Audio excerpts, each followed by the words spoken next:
When we think about traveling to Europe, cities like Paris, Rome, or Amsterdam usually come to mind first. But today I want to take you to a city that is often ranked among the happiest and most livable cities in the world: Copenhagen, Denmark. One thing you'll immediately notice about Copenhagen is how efficient the transport system is. Copenhagen Airport is located only about 8 kilometers from the city center, which means getting into the city is quick and simple. Right inside the airport, you'll find both train and metro stations. You can buy your ticket from the DSB ticket machines or use the DOT Tickets app, which is the official public transport app for Copenhagen. For most visitors, the easiest option is to take the train to Copenhagen Central Station. The journey takes only about 13 to 15 minutes, and trains run frequently throughout the day. Now let's talk about accommodation.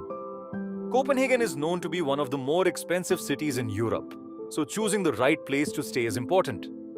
For this trip, I stayed at Steelhouse Copenhagen Hostel, and honestly, it's a great option if you're traveling on a budget but still want a comfortable stay. What makes this hostel stand out is its modern design and social atmosphere.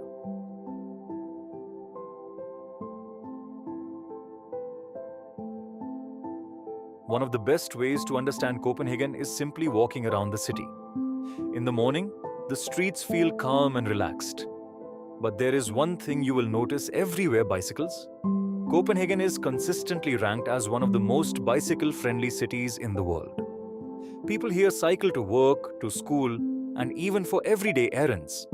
In fact, there are more bicycles than cars in the city center.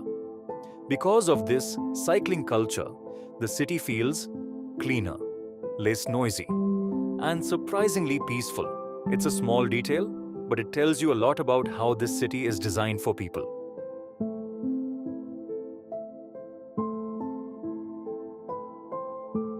While walking around, I decided to stop at a small cafe. Along with coffee, one of the most popular pastries you'll find is the cinnamon bun. So I ordered a hot coffee and a freshly baked cinnamon bun. After that, I continued walking until I reached Nyhavn. If you've ever seen pictures of Copenhagen, chances are they were taken here. Nyhavn is a 17th century waterfront canal, famous for its colorful buildings and historic wooden ships. Today, the area is filled with cafes, restaurants, and outdoor seating. It's easily one of the most photographed places in Denmark. But Nyhavn also has an interesting historical connection. The famous Danish author Hans Christian Andersen, who wrote stories like The Little Mermaid, actually lived in this area. Walking along the canal, you can really feel the mix of history and modern life.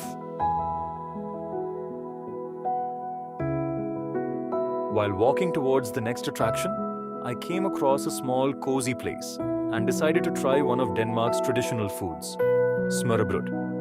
Smørrebrød is basically an open-faced sandwich, usually made with rye bread and topped with ingredients like fish, meat, eggs, or vegetables. It looks simple, but the flavors are carefully balanced. Another must-try street food in Copenhagen is the Danish hot dog. You'll find hot dog stands all over the city, and they're a quick and affordable snack. It's a great example of how sometimes the most local experiences come from the simplest food. After lunch, I walked towards Frederik's church, also known as the Marble Church. This church is famous for its large dome, which is one of the biggest domes in Scandinavia. The architecture was inspired by St. Peter's Basilica in Rome. I happened to visit on the 25th of December, so the church was beautifully decorated for Christmas. Inside, the atmosphere felt very calm and peaceful. Travel often involves a lot of movement. But moments like this, where you pause and simply take in the surroundings, are equally important.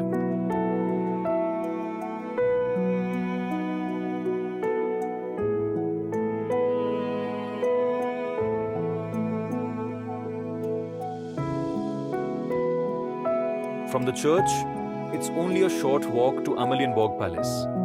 This is the official residence of the Danish royal family. The palace complex is actually made up of 4 identical buildings arranged around a central square. One of the most popular attractions here is the changing of the guard ceremony, which usually happens around 12 noon. If you want to see it, it's a good idea to arrive early because it can get crowded. Even if you miss the ceremony, the palace square itself is impressive and worth visiting.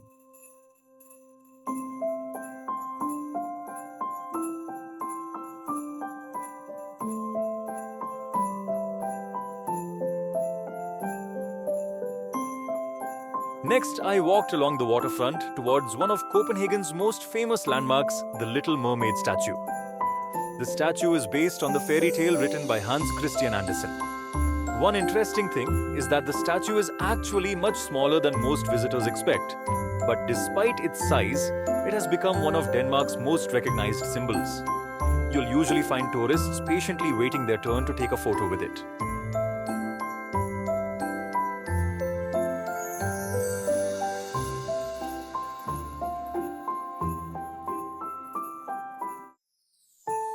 The final stop of the day was Tivoli Gardens. Tivoli is one of the oldest amusement parks in the world, having opened in 1843. But during the Christmas season, it feels almost like a winter fairy tale. The park is filled with lights, decorations, music, and festive food stalls.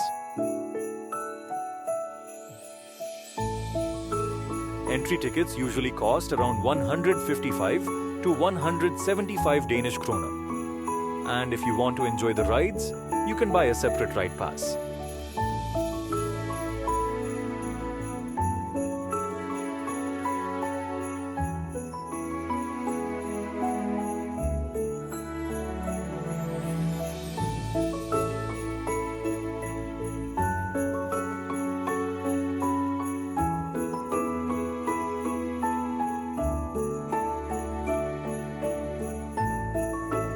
I decided to get the ride pass and tried a few of the attractions.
And just when I thought the day was over, there was an unexpected fireworks display.